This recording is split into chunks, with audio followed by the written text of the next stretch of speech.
अस्सलाम वालेकुम। My name is doctor Abdul Hamid Mughal और आज मैं आपसे बात करूंगा एक ऐसे अहम टॉपिक के बारे में जो कि हमारी सोसाइटी में बहुत ज़्यादा कॉमन है। अ, मैं कोट करूंगा एक स्टोरी जो कि रिलेटेड है टू द सडन डेथ। और ये मैं स्टार्ट करूंगा और मैंने रिसेंटली अभी गो थ्रू की है कि एक साल पहले 50 ईयर ओल्ड पेशेंट, चाइना का रहने वाला पेशेंट था जिसका नाम था मार्क जू लिंक। मार्क जू लिंक जो था वो एक हेल्दी इंडिविजुअल था। लेकिन उसने अपनी लाइफ में कुछ ऐसी चीज़ों को, ऐसे सिम्टम्स को नज़रअंदाज किया जो कि अल्टीमेटली रिजल्ट हुआ इन अ लाइफ थ्रेटनिंग डिजीज़, जिसके बारे में हम बात करेंगे।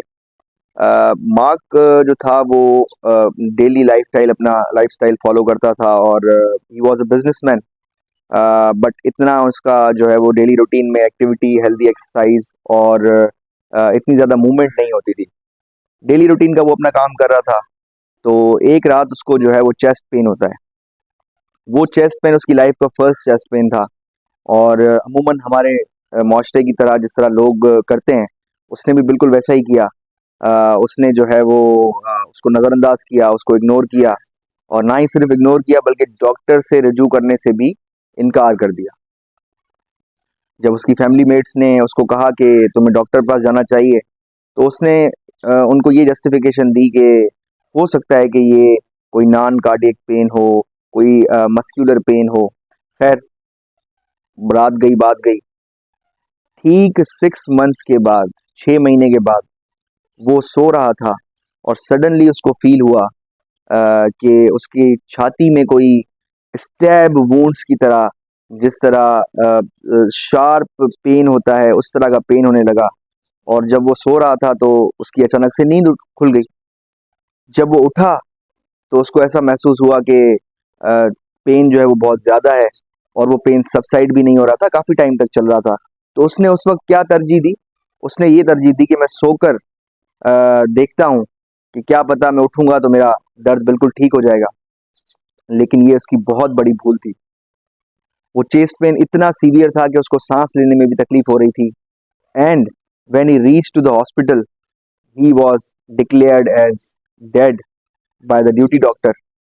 और फिर जब उसके बारे में इन्वेस्टिगेट किया गया कि रीज़न क्या था और वजह क्या बनी, तो काफ़ी लोग कहते हैं कि नेचुरल डेथ हो सकती है, कि सडनली एक हेल्दी शख्स जो है वो अनएक्सपेक्टेड टाइम पे उसकी डेथ हो, जो कि डब्ल्यू भी कहती है। लेकिन एक कॉज ज़रूर छुपा हुआ होता है, without any cause, without anything.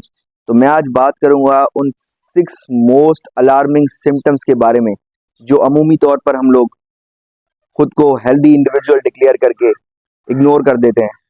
लेकिन फिर जब हम उसकी तह पे जाते हैं तो हमें पता चलता है।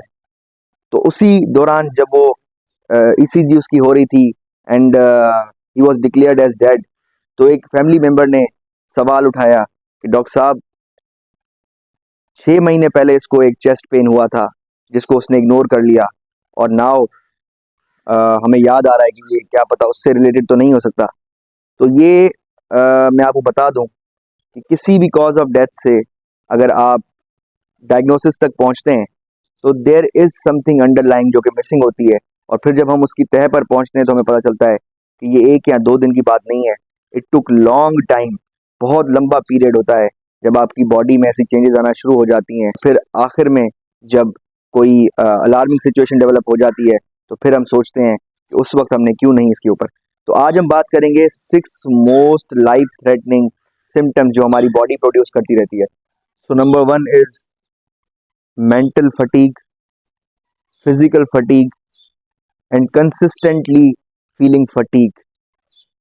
सबसे पहला आपका सिम्टम आता है जब आप मुसलसल सोते हैं, जब आप मुसलसल रेस्ट करते हैं, जब आप मुसलसल अपनी बॉडी को आराम देते हैं, उसके बावजूद भी आपको लगता है कि आई एम स्टिल फटीग्ड। आपको स्टिल लगता है कि मुझे जो है वो थकावट हो रही है, मैं टायर्ड फील कर रहा हूँ, मेरी लाइफ में वो एनर्जी नहीं रही। मुसलसल फटीग आपको फील होती है डिस्पाइट ऑफ टेकिंग इनफ, और यू कैन से कि मोर देन रिक्वायर्ड रेस्ट। आपको स्टिल फील होता है कि आप फटीग्ड हैं। नंबर 2 इज स्लीपलेसनेस, या हम उसको ये भी कह सकते हैं कि अ, जो रिक्वायर्ड स्लीप टाइम है उससे कम सोना। और पूरा दिन जो है वो यॉर्निंग करना, उबासी आना पूरा दिन, स्लगिश फील करना। तो मैं आपको एक मिसाल देना चाहता हूँ। एक मशीन है, वो मशीन अगर डे नाइट काम करती है तो फिर उसका जो लाइफ स्पान है मशीन का, वो कम हो जाता है। हर चीज़ की एक एक्सपायरी डेट होती है, हर चीज़ की एक लिमिटेशन बाउंड्रीज होती हैं। अगर आप एक मशीन पे, human body is also a machine, अगर आप एक मशीन पे उसकी कैपेबिलिटी, उसकी एलिजिबिलिटी, उसकी जो है वो डिटर्मिनेशन से ज़्यादा उसके ऊपर वर्कलोड डालेंगे तो फिर वो क्या हो जाएगी, उसमें खराबियां पैदा होना शुरू हो जाएंगी, उसमें फिर मसले पैदा होना शुरू हो जाएंगे। जब एक गाड़ी होती है, वो गाड़ी आप दिन रात चलाते हैं रोडों पे, और आपका मिशन ये होता है, आपका एम ये होता है कि वो गाड़ी मंजिल मकसूद तक पहुंचे, लेकिन आप उस गाड़ी की ट्यूनिंग नहीं करवाते, आप उस गाड़ी का ऑयल चेंज नहीं करवाते, उसकी मेंटेनेंस रिपेयर नहीं करवाते, तो वो गाड़ी आपको मंजिल मकसूद तक नहीं पहुंचाती, या जिस टाइम पे आपको पहुंचना होता है उस टाइम पे आप नहीं पहुंच सकते। तो इसलिए ह्यूमन बॉडी को भी नींद की ज़रूरत है, स्लीप की ज़रूरत है, रेस्ट की ज़रूरत है, एंटरटेनमेंट की ज़रूरत है, हैप्पीनेस की ज़रूरत है, हेल्थ की ज़रूरत है, बेटर हेल्थ की ज़रूरत है। तो जब आप ज़्यादा देर तक जो रिक्वायर्ड स्लीप आप नहीं लेते, 8 to 10 आवर्स की स्लीप आप पर डे नहीं लेते, तो आपकी बॉडी एग्जॉस्ट हो जाती है, स्लगिश हो जाती है, और आपको यॉर्निंग आना शुरू हो जाती है, जो कि साइन होती है, बॉडी आपको दे रही होती है कि please give me some rest. Number 3 is always feeling a large rock in the chest. Pericardial region में आपको टाइटनेस फील हो, आपको छिकाव और दबाव फील हो चेस्ट में, छाती में इस तरह लग रहा हो कि कोई बहुत ही भारी भरकम चीज आपकी रख दी गई है, कुछ आपको मतलब you you want feel comfortable. तो इस तरह का अगर फील हो रहा है, छाती में टाइटनेस फील हो रही है, सांस लेने में दबाव फील हो रहा है, नॉर्मल यूजुअली जिस तरह आप अपनी लाइफ स्पेंड करते हैं उससे कोई अनयूजुअल चीज हो रही हो, अनवांटेड चीज हो रही हो, एनी न्यू हैपनिंग हो रही हो, रिसेंट और जो है वो एक्टिव कोई चीज आपको इस तरह फील हो रही हो, जिस तरह कोई आपको डिस्कम्फर्टनेस हो रही हो, तो आप फौरन से बेशतर डॉक्टर से रुजू करें। अच्छा, हमने बात की चेस्ट टाइटनेस के बारे में, अब हम बात करेंगे उससे एसोसिएटेड नंबर 4 पे आता है चेस्ट पेन, छाती में दर्द होना। Typical sign of cardiac illness, typical sign है, छाती में दर्द हो रहा है, साथ में वो रेडिएट कर रहा है आपके आर्म में, जॉ में रेडिएट कर रहा है, नेक में रेडिएट कर रहा है। Don't waste a single second, go and have a consultation from a cardiologist. GP के पास चले जाएं, किसी भी कार्डियक सेटअप में चले जाएं, किसी भी इमरजेंसी यूनिट में चले जाएं। इट टेक्स 3 to 4 मिनट्स कि आप एवेल्युएट कर लेंगे कि इज इट अ कार्डियक और not, non cardiac pen.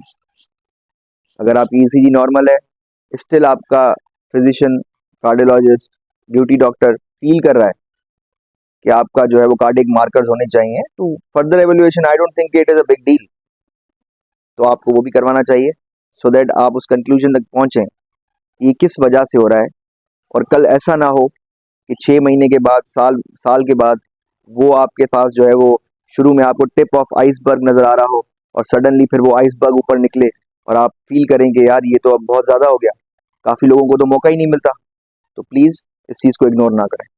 Number 5, always feel dizzy, always feel dizzy. Apart from it, you will be having frequent headaches, और बहुत ही शॉर्ट टेम्पर फील करेंगे खुद को, छोटी छोटी बात पे आपको गुस्सा आने लगेगा, फ्रीक्वेंट हेडेक्स आपको होंगे, डिजीनेस आपको फील होगी, चिड़चिड़ाहट फील होगी आपको। हमारी बॉडी बार बार मुसलसल हमें ट्रिगर करती रहती है कि भाई जाग जाओ, उठ जाओ। तो जब बॉडी आपको अलार्म और मैसेजिंग कर रही होती है और आप उसको इग्नोर कर रहे होते हैं, तो फिर उसका रिजल्ट ठीक नहीं होता। Last but never the least, you will be feeling palpitations, आपको पल्पिटेशंस होंगी। पल्पिटेशंस क्या होती हैं? एबनॉर्मल हार्ट बीट, आपको ऐसा फील होगा कि आपका हार्ट रेस कर रहा है, आपका हार्ट भाग रहा है, रेसिंग ऑफ द हार्ट जिसको कहते हैं। तो उसमें देर करने की ज़रूरत नहीं है, फ़ौरन से बेशतर किसी भी यूनिट में चले जाएं, इमरजेंसी यूनिट में, कार्डियक यूनिट में जो आपके नियर बाय है, जाके ईसीजी करवाएं, जाके ट्रोपोनिन आई करवाएं, कार्डियक मार्कर्स करवाएं, और डॉक्टर से एक बार रुजू कर लें, उसको अपनी ईसीजी दिखाएं, ताकि आपको अगर कोई बॉडी अलार्म दे रही है, सिग्नल दे रही है, तो फ़ौरन आप उस पे प्रॉम्प्ट एक्ट करें और अपनी किसी बड़े मुश्किलात से आपको खुद को बचाएँ। मैं उम्मीद करता हूँ कि आप लोगों को जो है वो इससे इन्फॉर्मेशन मिली होगी काफ़ी, और आपके लिए इन्फॉर्मेटिव रहा ये सेशन। लास्टली मैं आपसे रिक्वेस्ट करूँगा कि अब अगर इन 6 में से कोई भी सिम्टम आप फ़ील कर रहे हैं, तो without wasting a single second आपको इसको एवेल्यूएट करना चाहिए, इसकी तह तक पहुँचना चाहिए, ताकि जो मार्क की स्टोरी थी वो किसी मेरे व्यूअर या किसी भी शख्स के साथ दोहराई ना जाए।